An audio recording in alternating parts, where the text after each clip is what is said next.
I have a question for you, Steve Larson. Okay. Okay. I have 20% of the battery and 9 minutes till my webinar. Dealio. So this is just, these are the parameters. How would you describe or define your entrepreneur mindset? Ooh.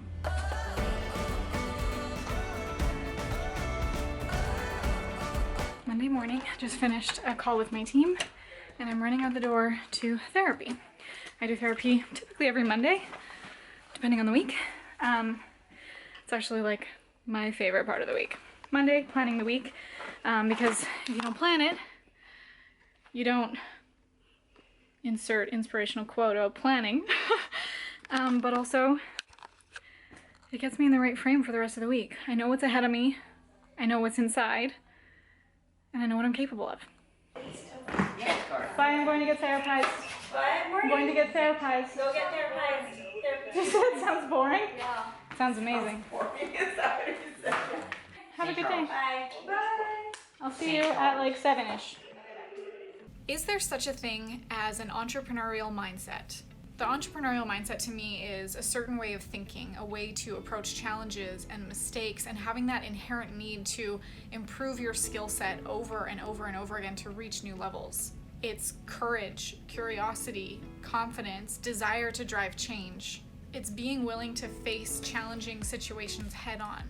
It's consistently growing and working on your abilities to provide value to the world. I have an incredible team. And thank God that I learned how to build a team from Alex Sharfin. If I didn't have a team, I would be nowhere near where I am today. But I had to also overcome,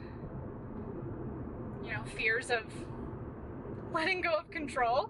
Hello, entrepreneur mindset. We're potentially control freaks. Potentially. It's actually interesting to see how much my mindset has shifted since I first started my business and started building a team. I would have thought that with hiring a team, with building a team around me, that I still had to, check in with them and check all their work and make sure that everything's up to my standards and everything, which is still, of course, important to have my finger on the pulse and understand what's going on in the business. But I've let go so much more. I'm a recovering perfectionist. If there was a typo on something, I'd be like, oh my gosh, this is terrible. I got bigger problems to worry about than a typo. Done is better than perfect. Now when there's a mistake, instead of me feeling, oh my gosh, I have to fix this and I have to check everything, I let my team take care of it. Let them take ownership and learn from mistakes. And if there are mistakes, we fix them. That has helped us to grow more than anything. The fact that I'm not doing this all by myself. I can't do this by myself. And now my job as a leader is to lead. It's not to do the tactical things. It's not to micromanage or check that things are getting done. It's to set up other leaders in the company. And then it's also for me to grow, because when I grow, I can lead from a higher place of my education and development and learning, which then becomes an example or leadership from the front, leading by example, which is why I go to therapy. So I've been asking some of my friends what the entrepreneur mindset means to them. Alex Sharfin is the one who really introduced me to the entrepreneur mindset. He has an entire book called The Entrepreneurial Personality Type that actually I will link below this video because everyone should have this. Every single entrepreneur should have this book. This book told me more about me than I really ever knew or understood. Everyone should have this book. Anyway, so I asked Josh Forty.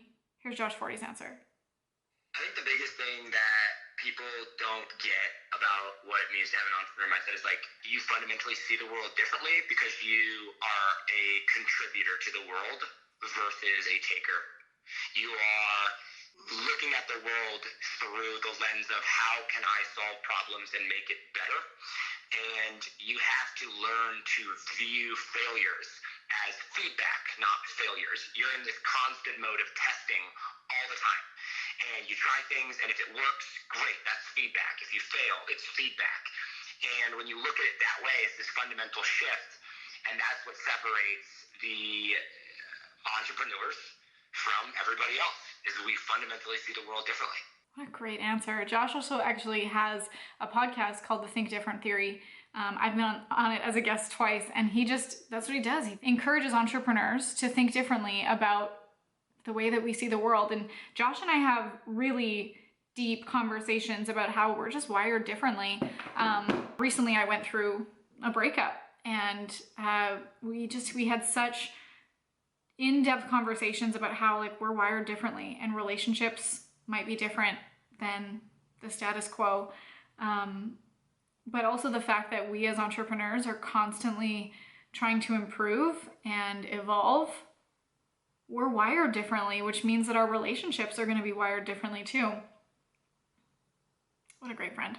So I did a Facebook Live the other day, and I asked my students in the Facebook Live, what does an entrepreneur mindset mean to you? Joy Nicholson said, entrepreneur mindset is a growth mindset and a mindset that you can achieve anything and be driven. Anita says, an entrepreneur mindset, the willingness to fail, being willing to try new things, test new hypotheses, and see if it works. If it does, evaluate how to improve. If not, evaluate how to try something else. That is so true. So true. Just be natural, Steve. Okay. How would you describe or define your entrepreneur mindset? Ooh. Take the floor. Okay, well... Also, careful, don't yell at my people, because they're more sensitive than your people. I just look at it different than most people, I think. Mm-hmm. I look at it as, like a business owner is in the role of systems. So I wrote out this 12-step process I used to launch in design offers. And the first, 2 or 3 steps is just the role of an entrepreneur, or role of a business owner. And a business owner is only in the role of systems.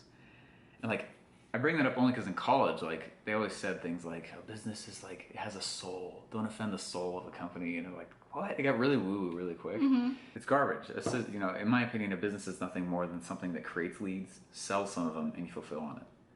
And so it kind of demystifies what a business is. Do I have systems in those places? And so the first few steps is to look at this CEO business owner role. And then I transition to entrepreneur role, and I believe an entrepreneur is in the business of solving valuable problems, and that's it. And so the problem, though, is that people won't ever leave entrepreneurship, and they say that they're a 24/7 entrepreneur. It's entrepreneurs don't get paid, marketers do. So they go develop these amazing solutions, and then they never bring them to market. Mm-hmm. And so the third role of my steps that I go through is the role of a marketer. And a marketer is in the business of delivering the solution to a market. So if you don't ever take on the role of a marketer, you won't ever make any money. Mm-hmm. So, I'm not trying to stay an entrepreneur. I'm actually trying to stay in the role of marketing, because it keeps me in the activities daily of selling. Mm-hmm. How have you grown your mindset as an entrepreneur? Because I know you well. You and I have the same therapist. Go to therapy. You're constantly learning. So what do you think was the biggest thing that gave you that mindset? Or what do you do? What's your routine for your mindset? I think for me, I just have natural curiosity. Mm-hmm. I love living. I love life. And I want to try and do everything. Mm-hmm. So part of it does come from that. I was just talking to Russell about this. It was probably a few months ago, but I brought this very thing up to him. I said, dude, I haven't actually tried to sit down and consume huge amounts of courses and books in years. I was like, hey, do you do that still? He goes, no. I said, are you worried that your learning is going to slow down and it's going to hinder you? And he said, no. He's like, and you're still learning, by the way. Mm. It just changes. And instead of learning from books, you start learning from the problems you're solving right in front of you. And I think people's learning slow down because they don't know what they're solving next. Mm-hmm. I don't read as much as people think I do, I just don't. People are faster than books. Mm-hmm. They're way faster than books. So I have a therapist, a counselor, a psychiatrist. Sounds expensive. It is very expensive. It's 150 grand last year. Wow. But it was cool because the effects that it was supposed to have happened did. I don't know, if they don't have a natural drive for it, they should probably, for answering questions, they should probably start Well, there. you have a whole whiteboard where you just write down questions and then you like, I'm gonna solve that one today, or I'm gonna think about it. And then you've told me how you will just get books and you like lay them all out and be like, look for an answer in here and then look for an answer in here. I don't understand how this man's brain works, but it's very fascinating to witness. It's fun. Watch this man. Thank you. Entrepreneur mindset is a game of personal development. If I had to put it into one sentence, that's it. It's snakes and ladders, it's chess, it's new level, new devil, it's what got you here won't get you there, it's always growing and expanding, and when we reach the edges of our limits expand. Entrepreneurship is a game of personal development.